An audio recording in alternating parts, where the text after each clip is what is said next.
volta ao programa Conexão de hoje, sempre em nome de Unimed Marília, Centro Médico Diagnóstico, conosco também Leate, Louças e Metais, conosco também Dona Elisa Rotisserie, Vitalice Água Levíssima de Marília. Programa Conexão de hoje falando sobre a organização da atividade médica em seus meios de atuação e suas responsabilidades, com o doutor Adriano de Oliveira Martins, que ministrou uma palestra lá na APM, Associação Paulista de Medicina, e a gente soube dessa palestra, da repercussão dela. Falei, não, doutor, você precisa ir no Conexão, porque a gente tem aí uma participação dos profissionais da área da saúde. Eu acho que é um assunto muito interessante a gente falar sobre essa readequação, essa reorganização e essas possibilidades dentro dessas novas diretrizes aí, né, que a gente está aprendendo aqui, extremamente interessantes. A gente foi para o intervalo, doutor Adriano, eu queria falar assim agora dessa questão, se existe algum tipo de sociedade específica para exercer atividade médica. Sim, o que nós temos que levar em consideração é realmente qual é a intenção desse sócio, né?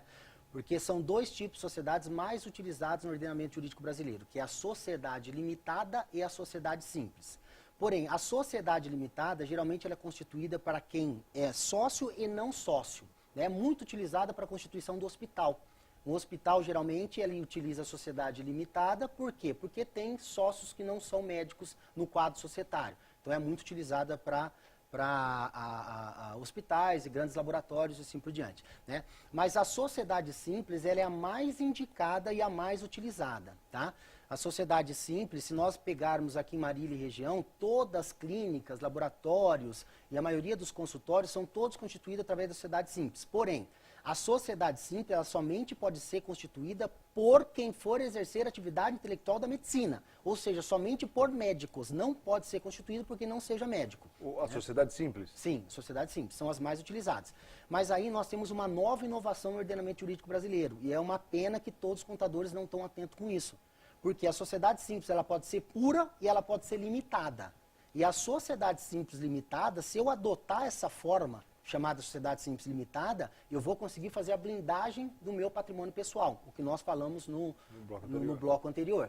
Tá? Porque se eu fazer a sociedade simples... Que, aliás, pura, é um detalhe importantíssimo. Importantíssimo, importantíssimo. O eventual insucesso dessa atividade, se eu ficar com a sociedade simples pura, o artigo 1023 e 1024 do Código Civil diz que a responsabilidade do sócio é subsidiária com seus bens pessoais. E aí a gente acabou, é muita coisa, é claro, né? Que agora a gente voltou nessa questão do bloco anterior aí, da blindagem do patrimônio, e me vem à cabeça a seguinte pergunta. Altera, quer dizer, você está no EIRIL, é isso? EIRIL, ou no outro sistema, quer dizer, isso, o que altera? De eu escolher ou não isso, a questão tributária aumenta, muda? Não, a questão tributária é realmente no tocante à atividade desenvolvida. Tá? Então, se eu não quero ter um sócio, eu não quero partilhar lucro, eu quero ter minha clínica, meu consultório sozinho, eu posso constituir a pessoa jurídica através da EIRIL. Então, a natureza jurídica da tributação, quer dizer, a atividade intelectual da medicina, diferente, obviamente, da atividade do empresário, que é a atividade empresarial, é outra tributação, né? Então, mas a do médico acaba sendo a mesma. Sim, o médico sim. Doutor, vamos falar um pouco dessa questão da sociedade, falecimento do sócio que a gente acabou de falar. Hoje em dia, os profissionais liberais, eles estão pensando mais nessa questão da sucessão familiar? Ô Marcos, é interessante que isso começou uns 3 anos para cá. Hoje em dia uma repercussão muito grande em fazer esse planejamento aí sucessório familiar e pensando realmente na família. Porque se nós pensarmos na sociedade em si, aquela cota à parte que o sócio tem naquela clínica, naquele hospital, naquele consultório, integra o seu patrimônio pessoal. Então eu posso dizer, o médico no patrimônio pessoal, ele tem bens móveis, bens imóveis e ele tem 30% ou 50% daquela sociedade. Integra o patrimônio pessoal dele. Então, uma coisa interessante que tem sido feito muito é o chamado planejamento sucessório familiar, evitando problemas futuros, inclusive entre os próprios filhos. Por que eu digo isso?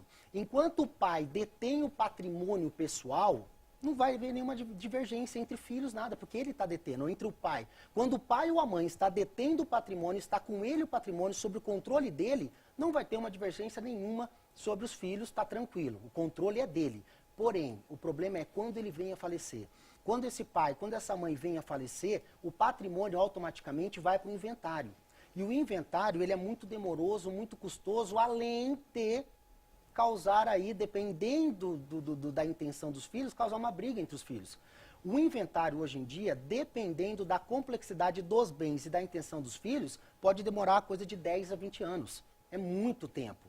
Então, hoje em dia, os médicos, não só os médicos, mas todos os profissionais liberais têm feito um planejamento para evitar esse inventário.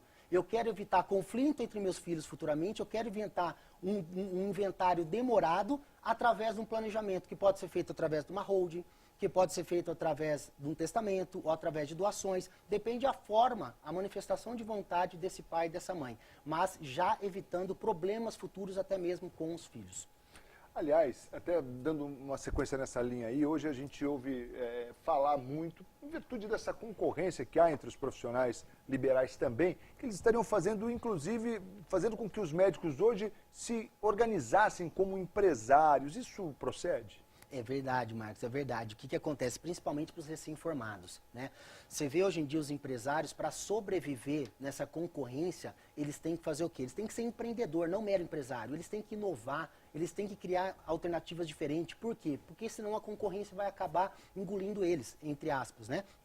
Então, os empresários, para sobreviver, têm que fidelizar cliente, têm que inovar, têm que criar, têm que fazer oferecer um bom produto, um bom serviço. E hoje em dia isso também está sendo reportado à atividade médica. Esses recém-formados aí, quando ele vai entrar no mercado, ele vai se deparar com umas concorrências.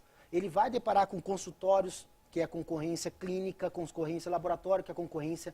E nele, ele também tem que fazer o quê? Ele tem que dar um bom atendimento ao seu paciente para poder fidelizar.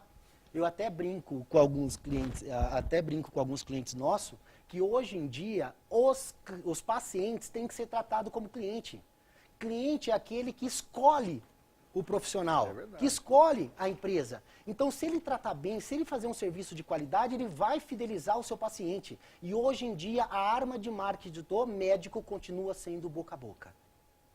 Doutor, você acha que para a gente finalizar aqui, nós estamos chegando no finalzinho do programa, a gente for analisar assim, essa nova legislação, muito embora a priori assim pode causar, né, o médico, puxa, vou ter que mexer, vou ter que pensar, mas se isso for bem elaborado, se for bem estudado, bem orientado, é extremamente benéfico para o profissional. Extremamente. Aí é que tá, você pode evitar problemas futuros, porque aquela legislação que eu falei, ela vai te dar multa, ela vai fazer com que você caia na malha fina e você vai ter uma responsabilidade muito grande futuramente. Então, se você fizer um planejamento, um estudo realmente com os profissionais aí adequados, contadores, juntamente com advogados, atuando somente nessa área, é importantíssimo fazer. Eu acho que deve ser feito porque você evita realmente problemas futuros.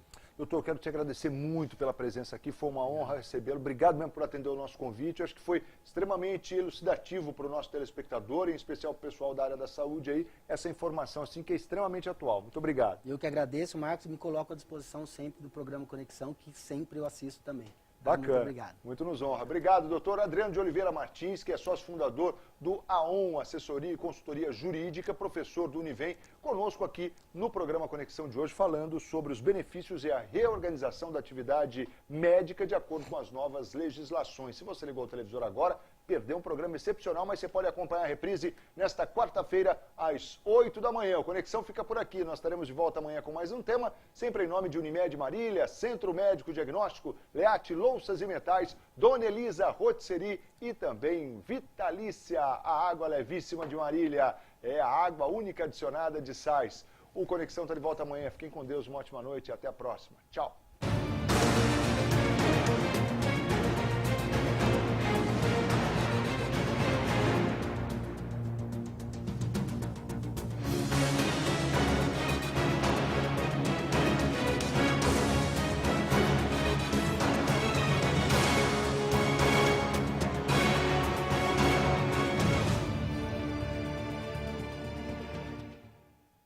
Conexão Marília. Oferecimento CMD, Centro Médico Diagnóstico, Dona Elisa Rotisserie, Leate Louças e Metais, Água Vitalícia é fonte de leveza e Unimed Marília. Cuidar de você, esse é o plano.